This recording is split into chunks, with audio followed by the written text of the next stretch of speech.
ẹ̀yin tèmi ṣe fẹ́ gbọ́ tuntun aláàjà Lizzy Anjorin ó ti gbẹnu sí máìkì o lórí ìjà tó ń ṣẹlẹ̀ láàrin Saheed Òṣùpá àti Alfa Sunnah ó ti sọ tẹnu ẹ o ó yá kílẹ̀ yín rò sí nǹkan tí aláàjà Lizzy sọ yìí ẹ jẹ́ àpò fídíò yìí ká wá pàdé ní comment section bẹ́ẹ̀ ni kóníkálukú sọ opinion tiẹ̀ lórí ọ̀rọ̀ yìí bẹ́ẹ̀ wá ṣe ń bá mi wo fídíò yìí ẹ jọ̀ọ́ ẹ̀yin tí ẹ ti subscribe sí channel ẹ bá mi subscribe kò ná yín lówó kò ná yín ní extra data rárá ọwọ́ tẹ fi ń subscribe ẹ̀ ní fi gbọ́ ọmọ sí ẹ̀ ní fi rí wàhálà. ẹ má sọ pé ẹ fẹ́ le ẹ fẹ́ mu ẹ fẹ́ ṣe bẹ́ẹ̀ fẹ́ ṣàwò ẹ má sọ bẹ́ẹ̀ àbí ṣáwa lé Fọlá nígbà tí Fọlá ń play voice note wa ṣáwa mú Fọlá ṣáwa rán lọ sí station ẹ nígbà tí ṣe nǹkan kan fún àfàsùn ẹ nídìí anything báwa ṣe ń wo Fọlá nígbà tó rìkọ́ọ̀dù ìhòòhò títí wa náà tẹ́yìn ń gbé kiri bẹ́ẹ̀ náà ni kẹ́yìn náà máa wo àfàsùn náà ẹjọ́ gbé ìhòòhò yín dáadáa kò sí nǹkan kan tẹ́ ẹ máa ṣe fún àfàsùn náà báwa náà ò ṣe ṣe nǹkan kan fún Fọlá 2-4 ni 2-4 business tẹ́ ẹ dá sílẹ̀ ló manifest ṣebí ńgbà tó ń wù fún àwa ó dùn mọ́ yín ńgbà tó ń wù fún ẹ̀yin náà sì ẹ jẹ́ kó dùn mọ́ yín ìwọ kó ṣì ló dalẹ́ kí n tó wá bẹ́ẹ̀ arúgbó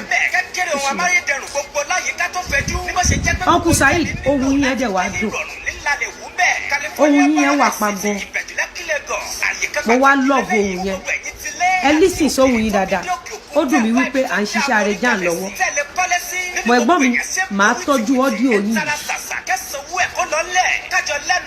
ọlọ́run ò ní fẹ́ lè ṣàṣemọ fún yín ẹ̀gbọ́n mi irú eléyìí la máa rí fún ẹ̀yin náà ọlọ́run á jẹ́ kẹ́yin náà graduate dé level tẹ́ ẹ gbé wa lọ ẹ̀yin náà máa graduate dókè kúrá ẹ graduate d'Abuja ẹ graduate dé Ìlọrin Ẹ̀pẹ́ high court Ìkẹjà high court Abuja ọlọ́run á bá mi bá ẹ̀yin náà wá wàhálà yẹn máa graduate ọlọ́run ọba lójú èyí á jẹ́ kẹ́yin náà rí fìtì náà tẹ́ ẹ máa ná 400 million naira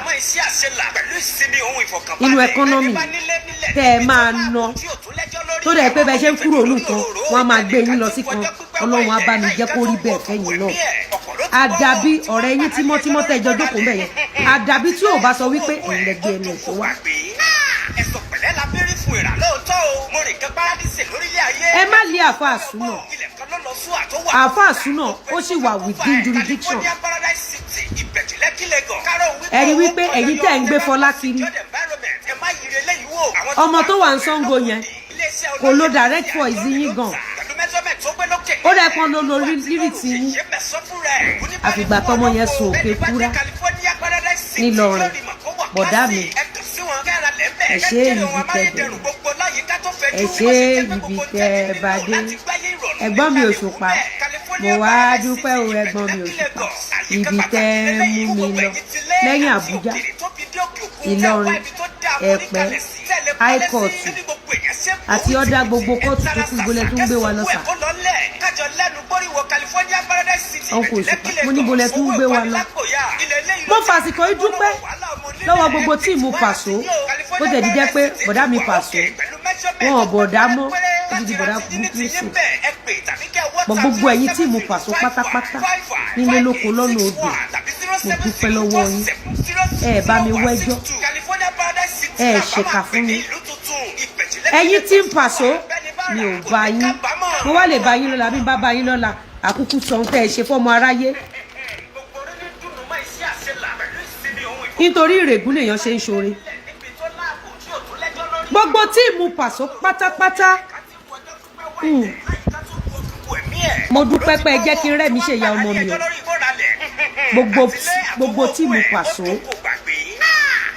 gbogbo ẹ̀yin Pàṣọ tíìmù mo dúpẹ́ pé kò sápàyàn nínú tíìmù yín mo dúpẹ́ pé kò sí abaniláyọ̀jẹ́ nínú tíìmù ẹ̀yin Pàṣọ mo dúpẹ́ pé kò sẹ́ni tó rànyàn lẹ́wọ̀n nínú ẹ̀yin tíìmù Pàṣọ mo dúpẹ́ pé kò sẹ́ni tó ń parọ́ mọ̀yàn gbogbo ẹ̀yin tẹ́ ń talé tẹ́ wà lẹ́yìn Pàṣọ mo dúpẹ́ pé ẹ̀ bà bísínẹ́sì mi jẹ́ kẹ́ ẹ lè bá ta mo dúpẹ́ o gbogbo ẹ̀yin tíìmù Pàṣọ mo dúpẹ́ o. mélòó la fẹ́ sọ orí ọmọ ló kọ́ ọmọ yọ orí ọmọ ló kọ́ ọmọ yọ bá a ṣe ń bọ̀ láti Ìlọrin náà tún ti pè wá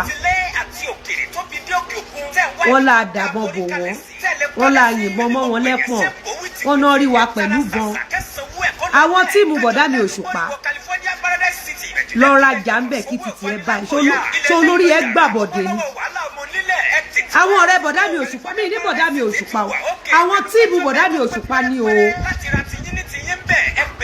àwọn ọ̀rẹ́ tímọ́tímọ́ bọ̀dá mi Òṣùpá àwọn ọ̀rẹ́ kòríkòsùn bọ̀dá mi Òṣùpá àwọn tó ń bá bọ̀dá mi Òṣùpá jẹ́ lọ́ra lẹ́ ń bẹ̀ kó o lo ẹ̀wọ̀n àánú ya ẹ ṣe wàláì rọ́bìlì kábọ̀wọ́ ogún rèé ra nǹkan lọ́wọ́ wọn ò ní ṣerú ẹ̀ bí tó tẹ̀wọ́ jókòó tí n bá jáde tí mo bá ń ṣe ṣó ẹ mọ ohun tó ń ṣẹlẹ̀ lábẹ́lẹ̀ ṣé nítorí mi ò jáde sọ̀rọ̀ ṣé nítorí mi ò sọ̀rọ̀ fún yín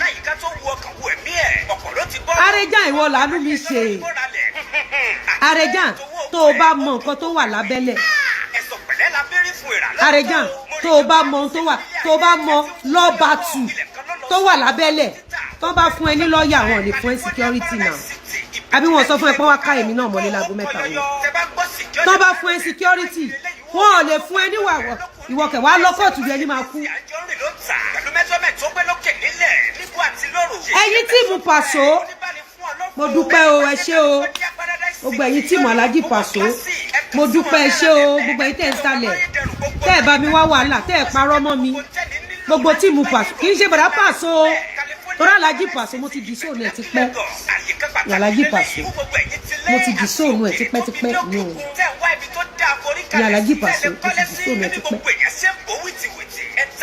gbogbo ẹ̀dẹ̀ yé mi ẹ má gbàgbé pé mi àtàlájì Pàṣọ ìlàjọ ń celebrate ara wa tẹ́lẹ̀ káwọn Ìyábọ̀ Òjó tó dé nígbà táwọn Ìyábọ̀ Òjó dé wọn ò máa rántí celebrate Uncle Pàṣọ mọ́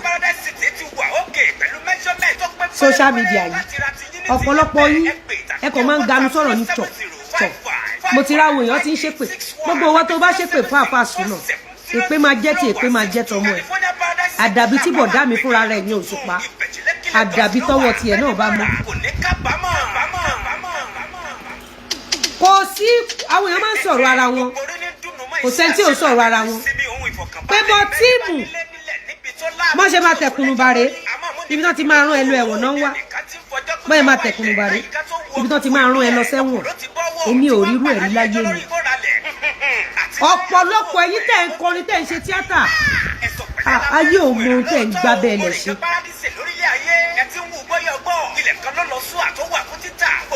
tó bá mọ ẹ táwa ìtì náà sí court case wàá mọ rísì tí mo ṣe ń jáde láàárọ̀ lọ́sàn-án lálẹ́ ṣé bẹ́ẹ̀ náà ni mo ṣe wá wà Jobless bó o bá dákẹ́ ìṣẹ́jú kan àwọn tíìmù ọkọ Òṣùpá àwọn tíìmù bọ̀dá mi Òṣùpá ẹ̀rí fọ́nì tìǹkà tó ń pariwo tó ń ranjú ti ẹ̀ yìí ẹ̀rọ àfàsùn náà káàfàsùn náà tó rìlísì tíìmù yẹn ò ṣe tíìmù gidi tíìmù yẹn ò ṣe tíìmù gidi mi ò ní bọ̀dá mi Òṣùpá ló ṣe o mo ní tíìmù wọn àti ìmú wọn ṣe tíìmù gidi.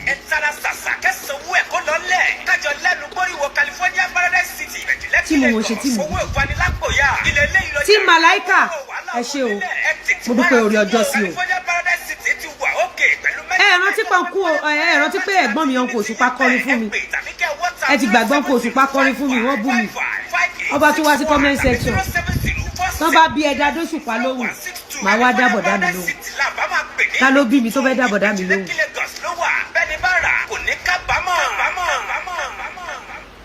ta ló bí mi màá wá dá ẹ̀gbọ́n mi Òṣùpá lóhùn. kò ń ṣe torí tó fẹ́ kọ́ ló fẹ́ kí bọ̀dá mi fẹ́ kọ́ tó fẹ́ bà mí lẹ́rù. Arẹjàn tó lọ kóòsì kó wá kó ewì fún mi ṣó múùfù mi.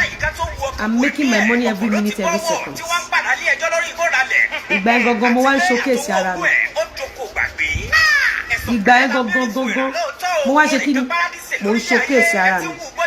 èmi kò. nígbà tá Arẹjàn jáde sìn tíìmù kí lẹ rí ẹ má gbàgbé pé tíìmù tó ń kó Òṣùpá wà ní Ìyábọ̀ Òjó wà o kọjọ wà nínú tíìmù ni o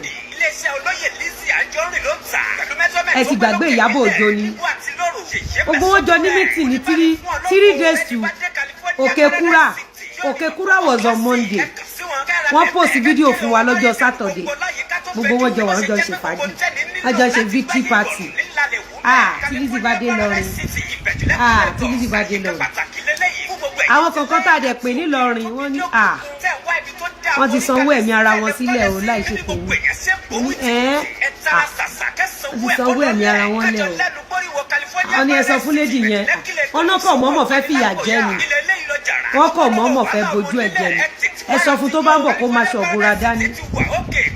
Torí wípé bẹ́ẹ̀ condition tó gbé sórí ẹ̀. Èpè kọ́ ọdún mẹ́wàá sísìn kò lè rí èèyàn yọ ń bẹ̀. Bọ̀dá mi Òṣùpá báwo lẹ ṣe fíìmù pé tíìmù yín ó gbé òdìdí Lizzy Anjorin lọ sí Ìlọrin níbi tí wọ́n ti plan kalẹ̀ pé kí bẹ́ẹ̀ condition kó má lè ṣe meet up in the next 10 years. Ẹgbọ́n mi Òṣùpá ẹ̀rí kó da nílé ayé yìí kí èèyàn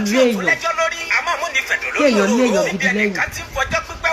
Ẹgbọ́n mi Òṣùpá tó bá jẹ́ pé mi ò léèyàn gidi lẹ́yìn irú ẹkún tí mo sun nínú ilé yín nígbà tí mò ń pọ̀ háàtì ìrìn àjò mi àti ìyá mi àṣebẹ̀ ṣe rẹ́nu mi pẹ́kẹ́pẹ́kẹ́ níjọ́ yẹn aṣojú mọ́ ní àbí Mr. Lawal bá máa dọ̀bálẹ̀ bẹ̀yìn Lizzy Anjorin náà bá máa kúnlẹ̀ bẹ̀yìn tẹ́ ẹ rò nìyẹn ẹ wo ohun tẹ́ ẹ rò ẹ wo ibi tọ́lọ́run gbàjọ sí ní bọ̀dá mi Òṣùpá. Bọ̀dá mi Òṣùpá ẹ wo ohun tẹ́ ẹ plan kalẹ̀ ẹ wo ibi tí Ọlọ́run gbàjọ sí ní. Ẹ wo tíìmù tẹ́ belong sí ẹ̀gbọ́n mi ẹ wo tíìmù tẹ́ wà ẹ dẹ̀ kì í ṣèyàn burúkú wọn kò Òṣùpá èèyàn dáadáa dẹ̀ ní ẹ dẹ̀ mọ̀ pé mo love yín gan mo love yín gan ẹ̀gbọ́n mi níṣe ni máa ń rí níbi ká ní pé màmá kan náà ló bí èmi àti mo máa ń rí níbẹ̀ mi ò mọ̀ pé ìjáde mi ò wọlé mi mọ̀ pé ń bí tì mí nínú mi ò mọ̀ láyéláyé bọ̀dá mi ò wọ́n bá lómi yín ló máa ṣẹja mi jiná màá ní rọrùn ọpẹ́lọpẹ́ Ọlọ́run tó yọ mí nínú gbogbo plan tẹ́ ní fún mi ayé mà burú ọkọ Òṣùpá ayé mà le o ẹ̀gbọ́n mi Òṣùpá ẹ wojú mi sẹ́ẹ̀ a ní ogun ni tí ọ̀rẹ́ tèmi alábàásọ̀rọ̀ mi táwa lòun fẹ́ lọ tì í mókè kúrá bọ̀dá ni èèwọ̀ ni ní ìgbọ́dọ̀ lájúlẹ̀ kí ló ṣẹlẹ̀ sí mi. Bọ̀dá mi ọ̀rẹ́ mi tímọ́tímọ́ ò gbọ́dọ̀ sọ yín dẹlẹ́wọ̀n kò tí ì sí ọ̀rẹ́ mi tán bí nínú obìnrin táwa máa baṣẹ́ yín jẹ́ bí àwọn tíìmù yín ṣe àtàkì bísíǹsì rẹ̀ kò tí ì sí.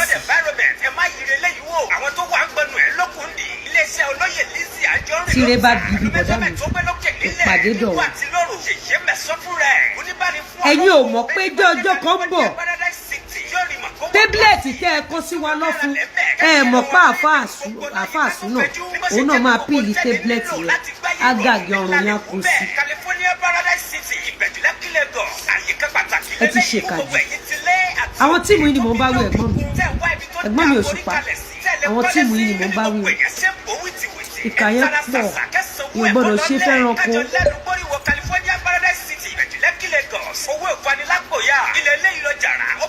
Anybody ò gbọ́dọ̀ drag ẹ̀gbọ́n tèmi Saheed Òṣùpá ẹ gbọ́dọ̀ drag ẹ̀gbọ́n mi ṣé ẹ̀yin lọ́lọ́run tó ń yọ mí lọ́wọ́ ẹ̀gbọ́n mi dàyí Saheed Òṣùpá ẹ̀yin lẹ dá mi tẹ́ ẹ̀ ń yọ mí lọ́wọ́ ẹ̀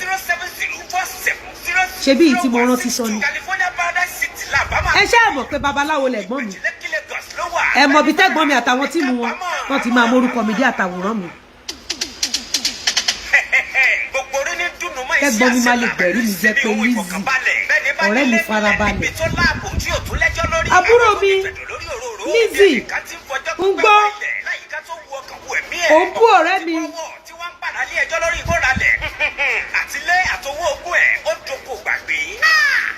nígbà tó rẹ̀ yín ba bísínẹ́sì mi jẹ́ òun kò Òṣùpá ẹ̀yin àti kábíyèsí ìbẹ̀jì ẹ̀yin méjèèjì yẹn ni mo wò wọn lára ẹ̀yin méjì yẹn mo wá dúró Pẹ́gbọ́n mi máa sọ̀rọ̀. Ẹ̀gbọ́n mi máa stop wọn kan yé bọjà mi jẹ́. Aṣẹ́gbọ́n mi gangan. Ẹ mọ̀ pé mi náà jẹ́ nǹkan kan nínú ayé torí mo humble, torí mo wá sunkún nílé yín. Mi ò tọrọ owó ọjọ́ tí mo sunkún. Àjọwọ̀ emotional mi. Ẹ̀yin lẹ kọ́kọ́ dá ọ̀rọ̀ kalẹ̀ pé Lizzy ó strong, ó dàbí èmi náà gbà yẹn tá à ń jàjà Fuji. Ẹ̀dẹ̀ sọ̀rọ̀ kan fún mi. Mo dẹ̀ wò yí báyìí. Mo ní ẹ̀gbọ́n mi. Mo ní mi ní jẹ́ kó bà business mi jẹ́. Mo níbi tí mo ti ń bọ̀ jìnnà. Mo ní mo ti ṣaláìní nígbà kan mo dẹ̀ bú sẹ́kún.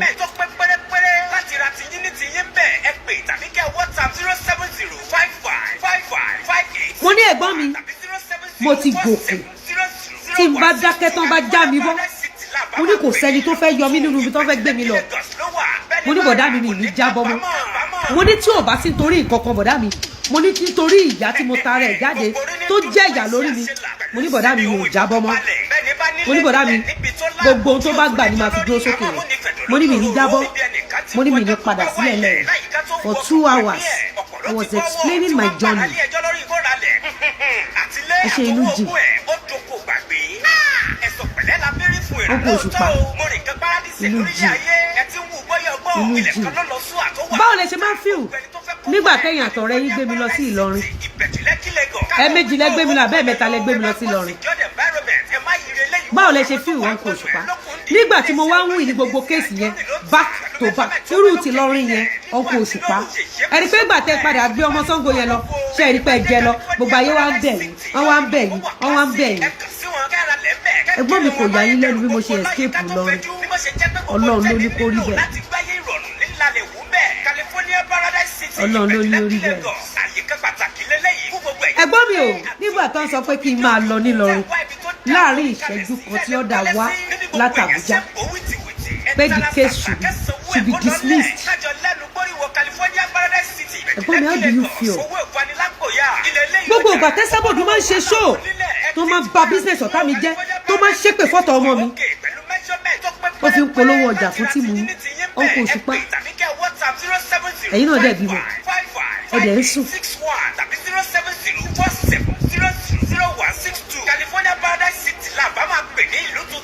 Arrogant tó tún ṣe ìwọlé kò lè work.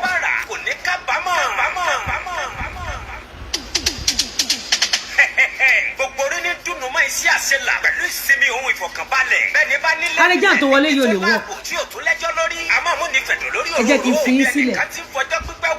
Ọkọ̀ Òṣùpá mo kàn sọ eléyìí fún àwọn olólùfẹ́ mi wọ́n máa lọ tẹ́rí sí kéèsì Àfáà Súnà, wọ́n máa lọ fi orí gbé ogun láti ara Àfáà Súnà. Ọ̀rọ̀ yín ẹ̀gbọ́n mi, ìfẹ́ tí mo ní sí yín ó tẹ́ mi lọ́rùn kí n máa bọ́ lọ́hùn sọ̀rọ̀. Ìfẹ́ tèmi ní sí yín kọ́lọ́hún wá ru ọlá àníyàn tí yín sí mi ó fi gbé èmi lékè.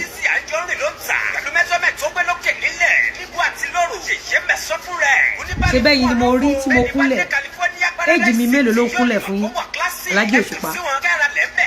Àwọn ọmọ tí ò tó nǹkan kan tí wọn ò tó ìgbẹ́ mi wọn ò kúnlẹ̀ fún yín kí yín bí mo ṣe máa ń kí yín. Mo máa tún kí yín pẹ̀lú ọlá tí Ọlọ́run fún mi. Iṣẹ́ òògùn mi mo tún máa fi ń kí yín. Mo tún máa ń sọ fún àwọn èèyàn wọ́n bá mi pè yín síṣẹ́ kẹ́yìn rí nǹkan jẹ. Ẹ̀yin àtàwọn tíìmù yín ẹ wá gbé mi lọ sí Ìlọrin. Gbogbo owó tí a ti fi ṣe kéèsì yẹn at least over 400 million tó bá jẹ́ pé kò sí irú owó bẹ́ẹ̀ yẹn níbo ni bá wà lẹ́nu.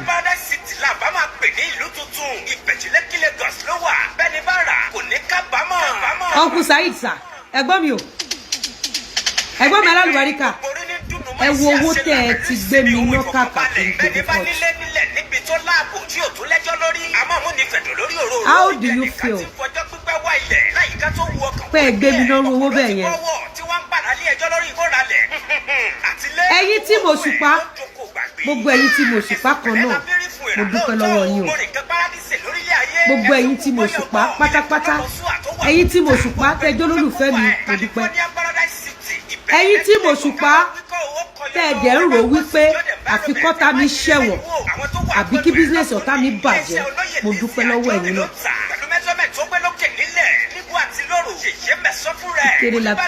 kíkéré la tá ń kéré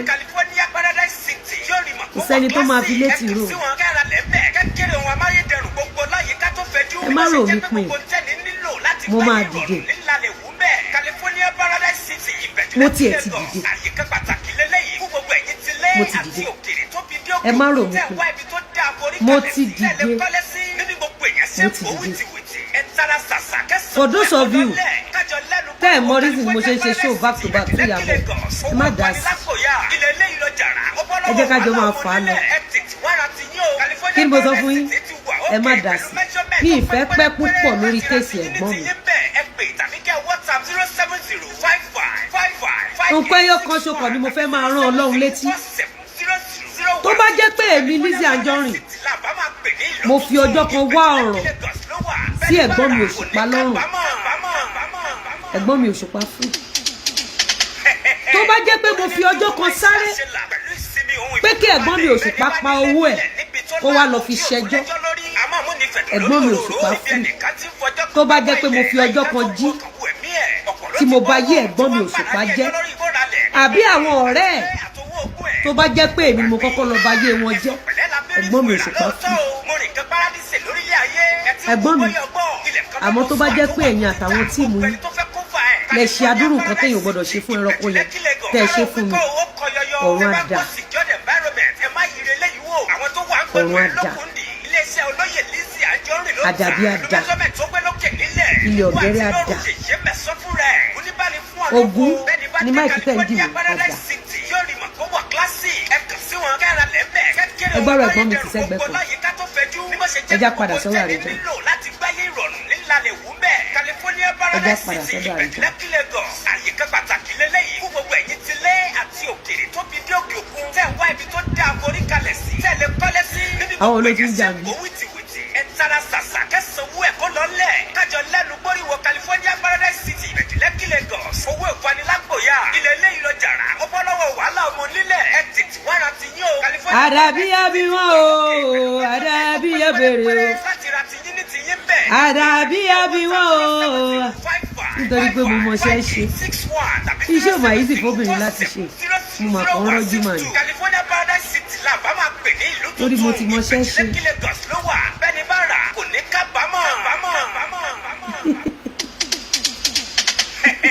gbogbo orí ní dúdú wá iṣẹ́ àṣẹlà pẹ̀lú ìsinmi ohun ìfọ̀kànbalẹ̀ bẹ́ẹ̀ ni bá nílé nílẹ̀ níbi tó láàbò tí ò tún lẹ́jọ́ lórí àmọ́ mo ní pẹ̀lú lórí òróró níbi ẹnìkan tí ń fọjọ́ pípẹ́ wá ilẹ̀ it is well ọ̀pọ̀ ló ti bọ́wọ́ tí wọ́n ń padà ẹ̀fẹ̀ mi àtìgbọ́n mi sílẹ̀ àtilé àtọwọ́ ogún ẹ̀ ó jókòó gbàgbé Àrẹ̀jàn jẹ́ wo bí a mo lè padà sọ̀rọ̀ wa àti bàbá lókè kí n lè fi ọ̀sán mọ́rọ̀ lé lọ́rùn gbogbo rẹ̀. Zee ṣe olè lè lọ́wọ́ kí n play lè. iléeṣẹ́ olóyè Lizzy Anjorin ló ń tà pẹ̀lú mẹ́sọ́mẹ́ tó gbé lókè nílẹ̀ níbo àti lọ́rùn ṣèṣe mẹ́sọ́ fún rẹ̀ oníbàlẹ̀ fún ọlọ́run. Always in the enemy's camp against Lizzy àti bóyá.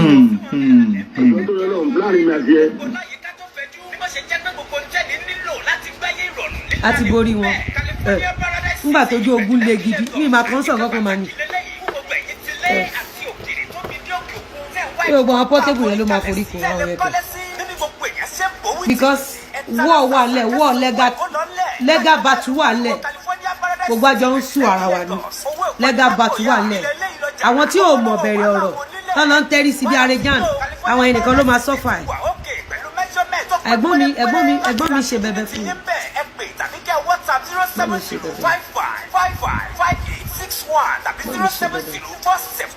Warriors ẹ má dá sọ̀rọ̀ ẹ má bú àfàsù náà rárá tó bá jẹ́ olólùfẹ́ mi o má bá wọn bú àfàsù náà.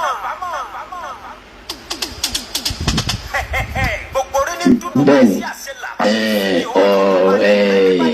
èmi ohun tó ṣẹlẹ̀ ni pé èmi ń gbàgbọ́ pé mo bá Lizzy wí gẹ́gẹ́ bí àṣà. orí ẹ ti gbà Ìyábọ̀dé Àrẹ̀jàn èmi nígbàgbọ́ pé mò ń bá Lizzy orí burúkú tẹ ẹ ṣe títí tẹ rà lánàá ò ń bá Lizzy olórí burúkú ìyá ẹ Wúlé Mọ́tù ṣé Wúlé Mọ́tù gbọ́dọ̀ dúró kó kí mi Wúlé Mọ́tù ìyá ẹ gbọ́dọ̀ dúró ìwọ̀n bá Lizzy àtàtìgbà tí mọ́mì mi máa kú tí n bá wọlé mọ́mì mi ò fi bẹ́ẹ̀ lo owó fún mi mọ́ màmá tó bí mi lọ́mọ màmí ò fi bẹ́ẹ̀ lo owó mọ́ tí n bá wọlé màmí ẹ pẹ̀lẹ́ ẹ káàbọ̀ màá ní màmí lè tẹ́yìn lo ẹ fún mi ìwọ nìyá mi ìwọ láláàánú mi ìwọ lọ́lọ́run rán sí mi gbogbo ìdílé tèmi mọ̀ láyé mi tí ọmọ wọn gan bá dàgbà ọmọ bíbí wọn tó bá dàgbà dé level kan oníbọ̀ yẹn máa bá sọ̀rọ̀ ọ̀yájú àti ìwà ìlara ni ò jẹ́ kí ìwà Àrẹ̀jàn àtàwọn tó dàbí titi ẹ ni ò jẹ́ kẹ́ ẹ gòkè even bísínẹ́sì tá à ń ṣe yìí tọmọ 32 years bá rajà lọ́wọ́ ẹ tó bá ń lọ ìkúnlẹ̀ ló máa fi gbé fún. gbogbo orí ní dùnú mọ́ iṣẹ́ àṣelà pẹ̀lú ìsinmi ohun ìfọ̀kànbalẹ̀. okòwò tẹ́rí tá à ń ṣe yìí if there is something tí ẹ̀fìrí tí àwọn onítíátà àwọn tó ń ṣe ìkà ni o àwọn tó ń ṣe fracas ni o sọ àwọn tí ò ṣe fracas ni o ta sí. gbogbo àwọn ọmọ tẹ́wọ̀ tó ń ṣe fíìmù yẹn ìdí tí wọ́n ṣe lè ṣe business ni wípé they are rude saucy uneducated ẹ mọ̀ kéèyàn ní ìgbéraga lórí poverty àwọn ni.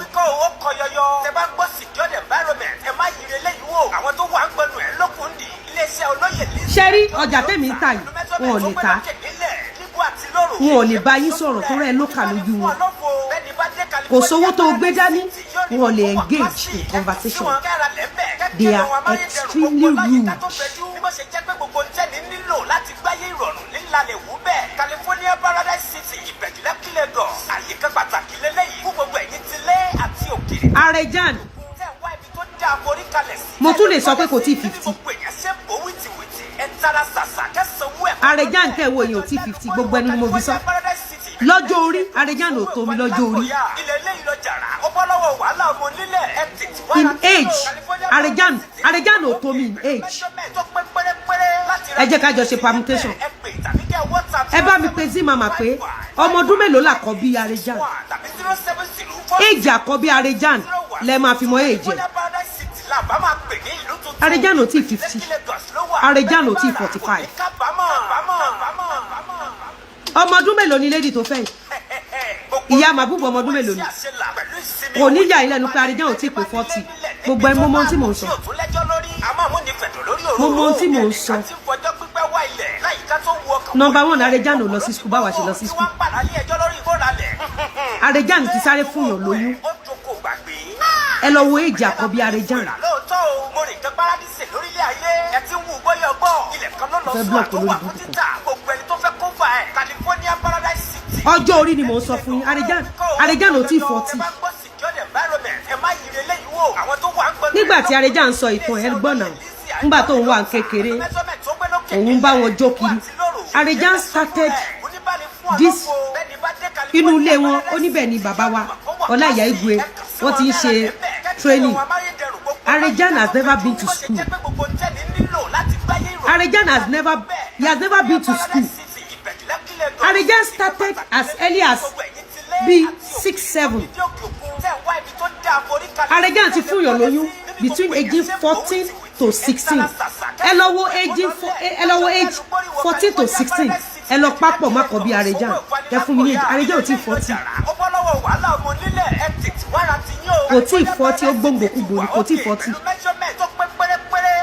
the lady is 42 àbí ẹ lọ wo age Àrẹ̀jàn ò tí 40 maybe 45 okay ẹ jẹ́ ká kó 42 or 45 ṣó tó mi lọ́jọ́ orí I will be 50 by next year. ṣé bí irú àwọn Àrẹ̀jàn yìí ṣe ń sọ̀rọ̀ ló máa mú wọn dání ó fẹ́ lọ fún wọn ní connection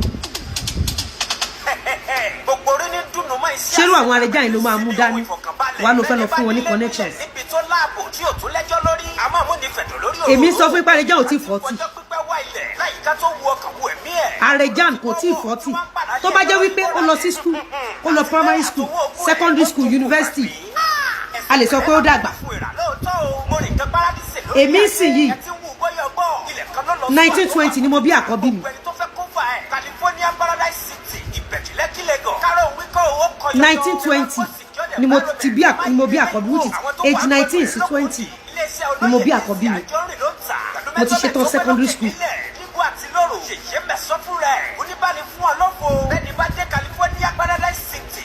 They are just extremely rude and arrogant. Mo mẹ́ni tí mo tó, mo mẹ́ni tí mo jù lọ. Mo mọ tí mo sọ, Àrẹ̀já ló tí 40. Tó bá 40, bóyá 41, 42, that nuisance. Ìṣẹ́ ló jẹ́ kó gbó poverty. Ọmọ ekere ni gbogbo wọn tẹ̀ ń wò yẹn. Ìyábọ̀ Òjó, òun rí admission, òun ṣe gbá. None of Meantime, the army has arrested over 400 suspected Boko Haram members in Abia State, southeast Nigeria. They were apprehended along the Enugu-Port Harcourt Expressway by soldiers attached to the 144 Battalion in Ukwa West local government area. The suspects, including 8 women, were traveling in 35 buses, 2 of which escaped with their occupants. Their arrest is coming after security operatives disabled an improvised explosive device planted on the premises of a church in Imo State.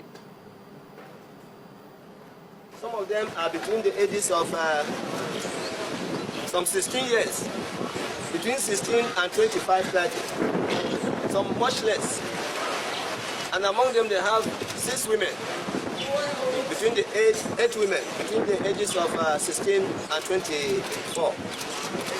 Now look at these young men,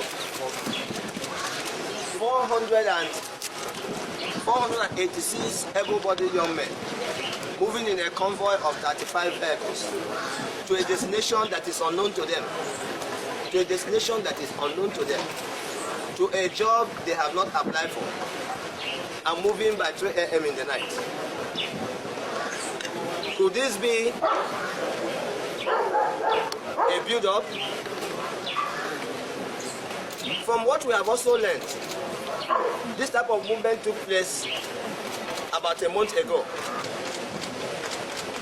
The security agencies there have been informed, and I'm sure they are making frantic effort to see whether they can locate those people. So Nigerians, gentlemen of the press, this is what we have in our hands.